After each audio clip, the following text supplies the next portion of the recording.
Next, cooperation not individualism. Individualism का मतलब क्या होता है? सिर्फ अपने बारे में सोचना।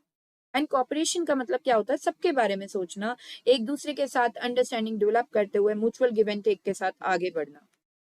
तो यहाँ पर अगर हम इस प्रिंसिपल की बात करें तो बहुत ज्यादा डिफरेंस नहीं है harmony not Discord and cooperation not individualism में, ऑल्दो दोनों इंटर रिलेटेड हैं। ये एक्सटेंशन है बेसिकली हार्मनी नॉट डिस्कॉर्ड का।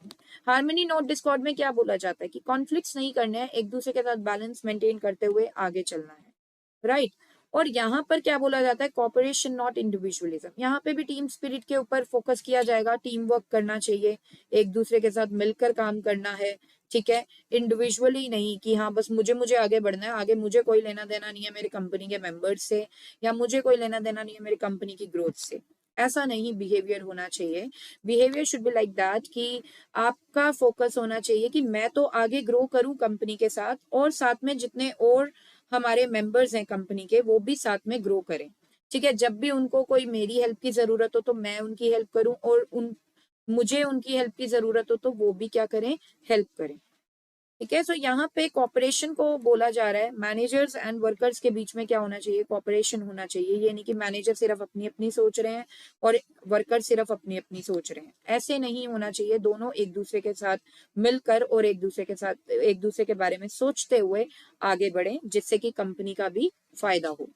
So according to this principle, work must be carried on in cooperation with each other. इस principal के according क्या है कि जो भी काम हम कर रहे हैं वो कॉपरेशन के साथ होना चाहिए, with mutual confidence and understanding each other, एक दूसरे को अंडरस्टैंड करते हुए। Workers and managers must work in cooperation. Workers and managers एक दूसरे के साथ कॉपरेशन के साथ काम करते हुए आगे चलें, उनमें एक प्रॉपर कोऑर्डिनेशन होना चाहिए।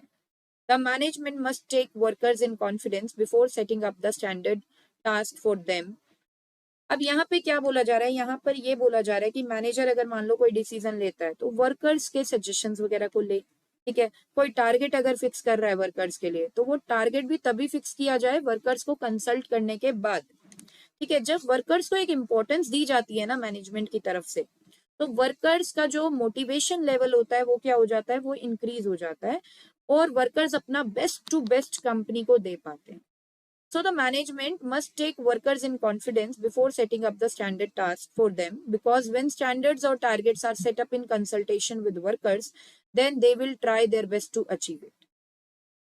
जब भी वर्कर्स को पूछकर, वर्कर्स को कंसल्ट करके कोई टारगेट सेट किया जाएगा या कोई मेथड सेट किया जाएगा तो वर्कर्स बहुत ही अच्छे से उसे फॉलो करेंगे, क्योंकि वर्कर्स से कंसल्ट करके वो सारी चीजें हो रही हैं।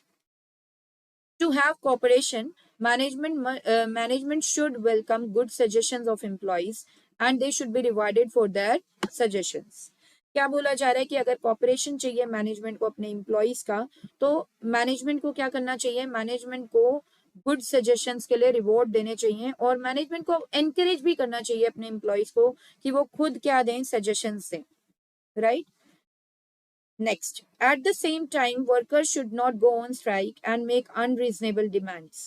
वर्कर्स को स्ट्राइक पे नहीं जाना है, बिना मतलब की डिमांड्स नहीं करनी है, ठीक है। जो मैनेजमेंट को बिना मतलब परेशान करने के लिए वर्कर्स कर रहे हो, ऐसा नहीं करना है।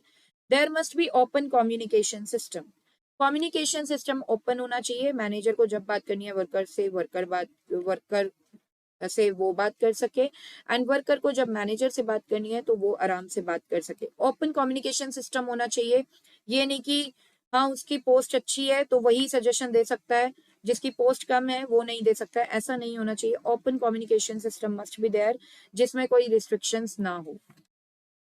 Next, for example, while assigning job to workers को जॉब एलोकेट करते टाइम या असाइन करते टाइम मैनेजमेंट को पूछना चाहिए अपने वर्कर्स को कि उनका इंटरेस्ट कैसा है, ठीक है। और उनके इंटरेस्ट के अकॉर्डिंग वो वर्क क्या करना चाहिए? देना चाहिए, वर्कर्स को अलॉट करना चाहिए, ताकि वो अपना बेस्ट तभी दे पाएंगे जब उनके इंटरेस्ट के अकॉर्डिंग उन्हें क्या मिलेगा?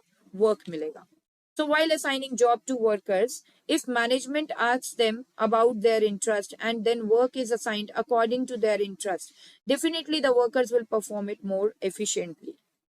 आइए अब बात करते हैं keywords की, important sentences, or you can say the terminology that you must use while explaining these principles in your answer sheet. So number one, It is one of the extension of principle of harmony not discord. Welcome suggestions of employees, management को welcome करना चाहिए जो भी suggestions है employees के उनके लिए. Reward employees for the suggestions के लिए एम्प्लॉइज को रिवॉर्ड दिया जाना चाहिए. There should be open communication and no need even for trade union. Trade union नहीं होना चाहिए एंड ओपन कम्युनिकेशन एग्जिस्ट करना चाहिए वर्कर्स एंड मैनेजमेंट में. Paternalistic style of management, paternalistic style of management क्या होता है? ये बिल्कुल वही मैनेजमेंट स्टाइल है जो हम यहाँ पे फोकस कर रहे हैं कि मैनेजमेंट अपने जो सबॉर्डिनेट्स हैं उनको बिल्कुल अपने साथ लेते हुए चले, कॉपरेट करते हुए चले उनके साथ, उनको प्रॉपर सपोर्ट दे. ठीक है. So paternalistic style of management follow और उन पे ट्रस्ट भी करे एम्प्लॉइज के ऊपर. Equal division of authority and responsibility between management and workers, management and workers में अथॉरिटी एंड रिस्पॉन्सिबिलिटी का इक्वल डिवीजन होना चाहिए. ठीक है. जो रिस्पॉन्सिबिलिटी वगैरह मैनेजमेंट की है वो रिस्पॉन्सिबिलिटी वर्कर्स की होनी चाहिए. अथॉरिटी वगैरह प्रॉपरली डिवाइड की जानी चाहिए. Management should work side by side with workers, management को भी वर्क करना है वर्कर्स के साथ. तो आइए केस स्टडी देखते हैं. The principles of Taylor and Fayol are mutually complementary.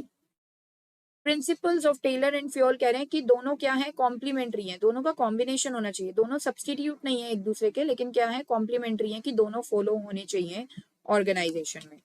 One believed that management should not close its ears to constructive suggestions made by the employees. क्या बोला जा रहा है? ये बोला जा रहा है कि मैनेजमेंट को हमेशा ध्यान से सुनना चाहिए, जो भी कंस्ट्रक्टिव सजेशंस हैं जो एम्प्लॉयज दे रहे हैं उन्हें इग्नोर नहीं करना चाहिए. while the other suggested that a good company should have an employee suggestion system. एक बढ़िया कंपनी वही है जिसमें एम्प्लॉय सजेशन सिस्टम है, whereby suggestions which result in substantial time reduction or cost reduction should be rewarded. मतलब जो suggestion beneficial रहेंगे companies के लिए जो एम्प्लॉय ने दिए हैं उससे या तो कंपनी का टाइम सेव हो रहा है या कॉस्ट रिड्यूस हो रही है. ठीक है. अगर कोई ऐसा सजेशन है जो एम्प्लॉय ने दिया है और उससे ये दो रिजल्ट दिखे हैं तो उस एम्प्लॉय को रिवॉर्ड दिया जाना चाहिए. Identify and explain the principles of Taylor and Fayol refer to in the above para. तो अब हमें बताना है कि ये जो चीजें की जाती हैं कि हाँ एम्प्लॉयज को कंसल्ट करना चाहिए, एम्प्लॉयज को सजेशंस जो एम्प्लॉयज सजेशन दे रहे हैं उन्हें वेलकम करना चाहिए. तो ये दोनों बातें एज वी नो दैट कि टेलर ने भी कही और फेयोल ने भी कही. तो अब आपसे पूछा जा रहा है कि टेलर का कौन सा प्रिंसिपल था जिसमें उन्होंने ये बात बोली एंड फेयोल का कौन सा प्रिंसिपल था जिसमें उन्होंने यही बात बोली. तो अगर हम बोले हेनरी फेयोल, तो हेनरी फेयोल ने प्रिंसिपल ऑफ इनिशिएटिव में बोला था ना बेटा कि जो भी मैनेजर्स हैं उन्हें अपने एम्प्लॉयज को एनकरेज करना चाहिए कि वो क्या दें, अपने सजेशंस वगैरह देते रहें, अपने आइडियाज देते रहें कंपनी को आगे ग्रो करने के लिए. So principle of initiative by Henri Fayol and cooperation and not individualism by Taylor. इसमें टेलर ने इंसिस्ट किया कि मैनेजमेंट को हमेशा कंसल्ट करना चाहिए अपने एम्प्लॉयज को while setting the targets for them or while setting any method for to be followed by them. So यहाँ पर ये रहेगा. Next, which is the last principle of management by, which is the last scientific principle of management by Taylor.